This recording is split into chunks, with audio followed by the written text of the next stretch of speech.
Dans cette édition, les députés ont fait part de nombreuses demandes et de reproches à l'égard du gouvernement lors du face-à-face d'aujourd'hui.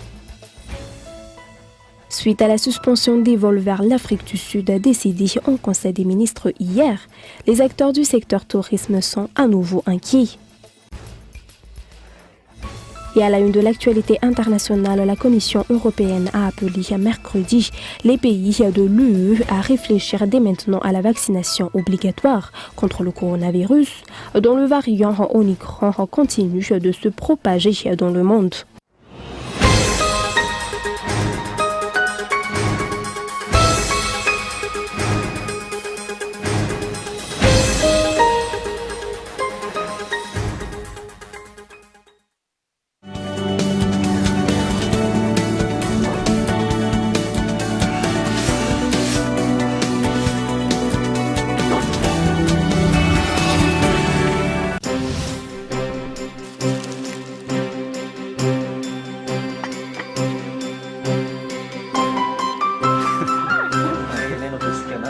Les fêtes en famille, des moments mémorables pour tous. Tous ces préparatifs, tant de joie, de bonheur et d'espoir à partager. Surtout, la télé qui nous réunit. Passons les fêtes ensemble! Le décodeur avec 1 mois sur Access et seulement à 50 000 arrières jusqu'au 24 décembre. Et ce n'est pas tout. Profitez de 15 jours sur tout Canal+ pour tout réabonnement. Pour plus d'informations, rendez-vous en boutique Canal+.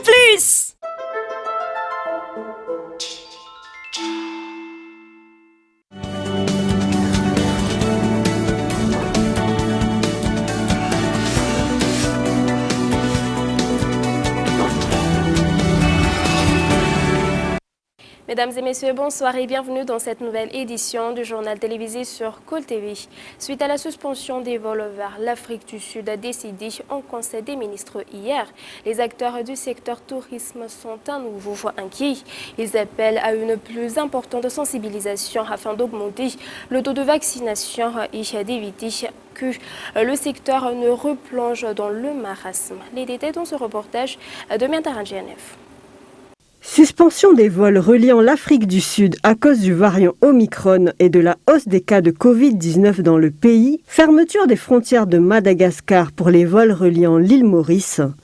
Ces décisions prises à quelques semaines d'intervalle par le gouvernement inquiètent les guides touristiques.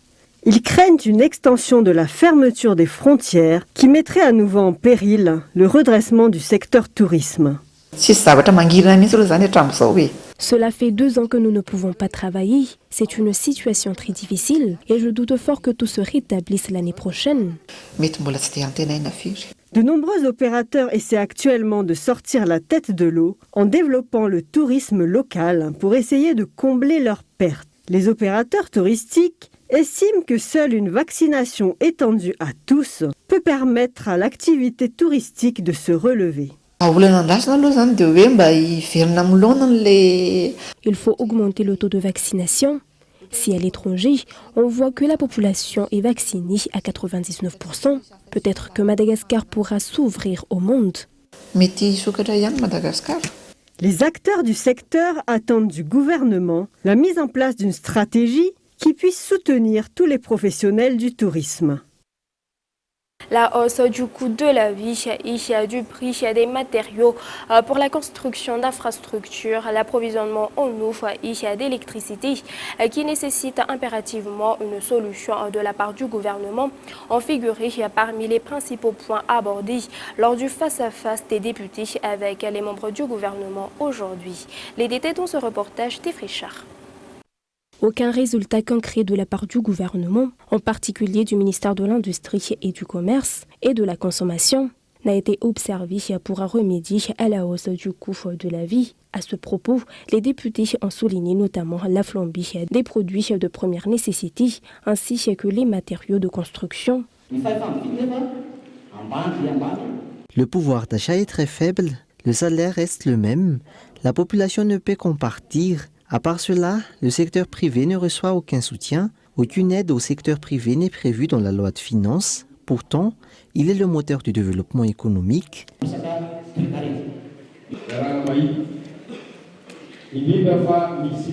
Nous assistons à une flambée des prix de matériaux de construction. Par ailleurs, nous voulons également savoir quelle est la stratégie de l'État face à la hausse du coût de la vie. Lors de ce face-à-face, les députés ont fait des critères aux membres du gouvernement concernant l'approvisionnement en eau et électricité. Récemment, l'offre en la matière dont Madagascar va en se dégradant, indiquent les députés dans leur rapport. De même pour la santé publique et le secteur de l'élevage. La population d'Ambans n'a pas de vaccin pour protéger ses animaux. Nous demandons donc un ravitaillement en vaccin. Vous devez rapidement régler le problème concernant le fiche individuel de bovins. L'économie de la région du Sud en dépend. Nous faisons donc appel entre autres au ministère de l'Intérieur, à la Gendarmerie nationale et au ministère de l'Agriculture et de l'Élevage pour trouver une solution.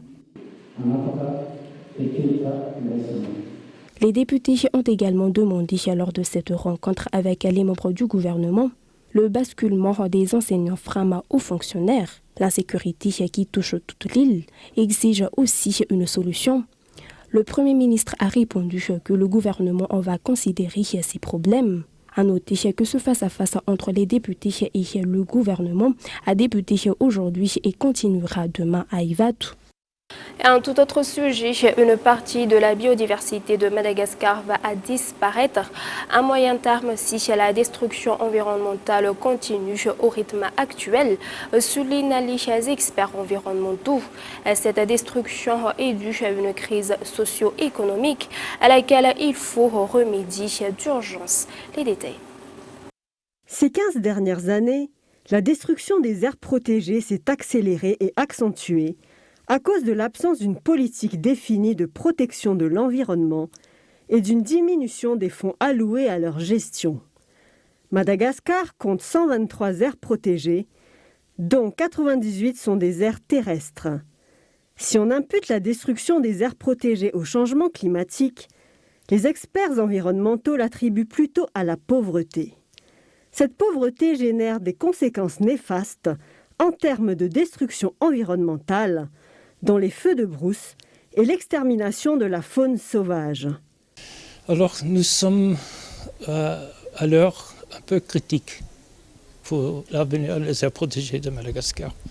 C'est très clair, il y a énormément de problèmes de gestion et c'est clair, il n'y a pas de chose qui est bien contrôlée ou améliorée pendant les prochaines quelques années, c'est pas clair, c'est 2, 3, 5 ou 15.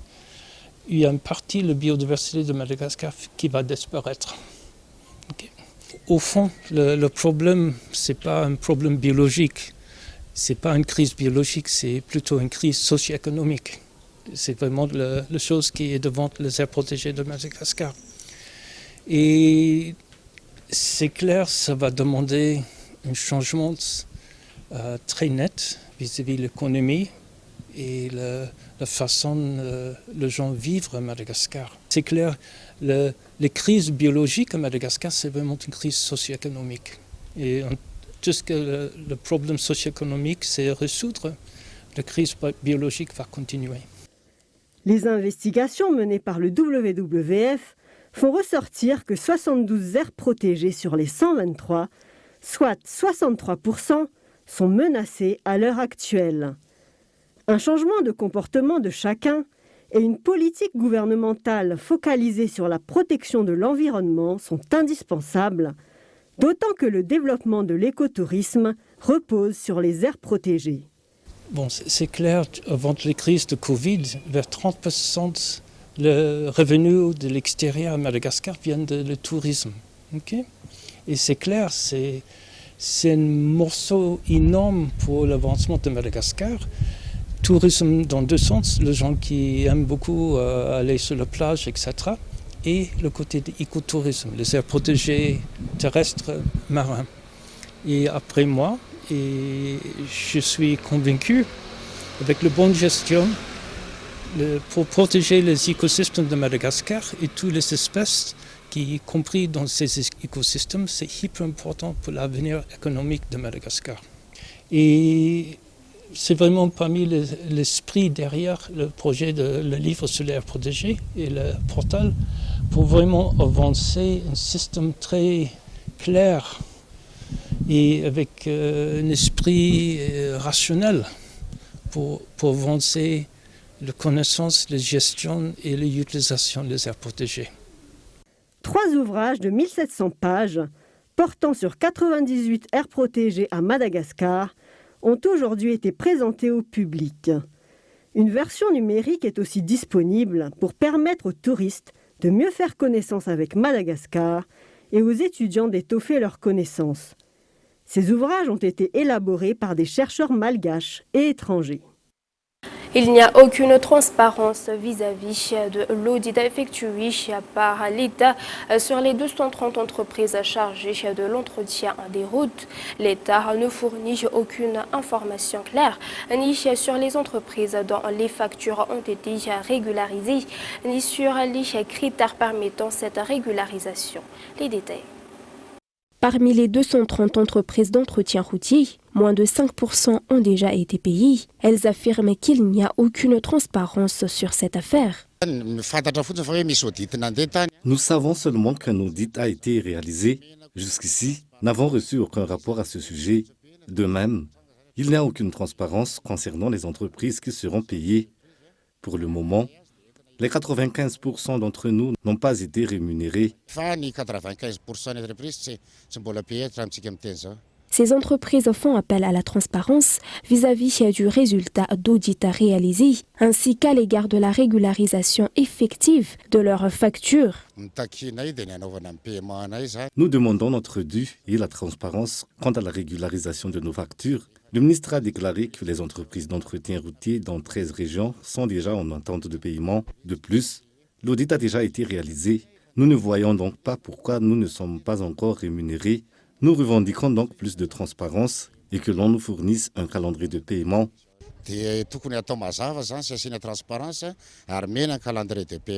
Selon les statistiques, 74 parmi 320 factures ont été réglées par l'État, soit 8 milliards d'arrières sur les 33 milliards. Les critères pour la régularisation de ces paiements ne sont pas encore connus. Et avant de passer à l'actualité internationale, 1 kilo de livres à 5 000 arrières, l'IFM, l'Institut français de Madagascar, a bradé des livres aujourd'hui pour donner accès à la lecture à un plus grand nombre de jeunes. Les jeunes restent en défi intéressés par la lecture, mais le prix des livres est un obstacle. Les détails. 8 heures ce matin. Une longue file se forme devant l'IFM à Analakeli.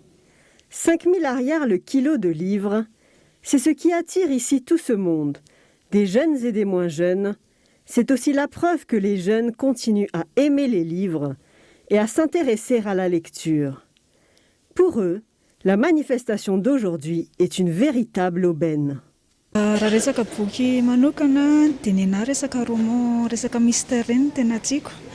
J'adore les romans. Je suis ici pour me constituer un petit stock de livres, pour me distraire et lâcher un peu mon smartphone. 1 kilo de livres à 5 000 arrières, c'est bon marché par rapport au prix des livres en général.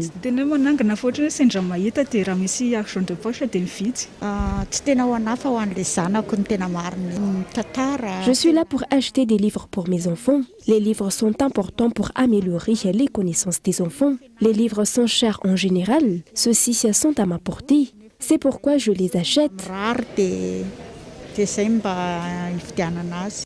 Chaque année, l'Institut français de Madagascar reçoit 3000 nouveaux ouvrages. Cette réactualisation de son fonds de bibliothèque lui permet d'organiser une manifestation comme celle d'aujourd'hui, où près de 750 kilos de livres ont été vendus. Nous avons choisi de faire la braderie pour donner une deuxième vie aux livres. Nous ne pouvons pas tous les garder dans nos rayonnages dans la mesure où on achète à peu près 3000 livres par an, neufs, et que les murs ne sont pas encore, n'ont pas encore la possibilité de s'élargir. Donc on doit faire des choix, en retirer un certain nombre, notamment des livres qui sont usagés, doivent être retirés des rayons.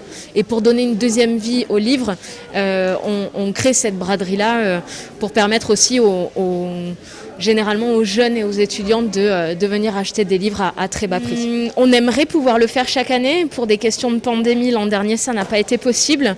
Mais c'est un événement qu'on aimerait annualiser, oui, qu'on aimerait faire une fois par an.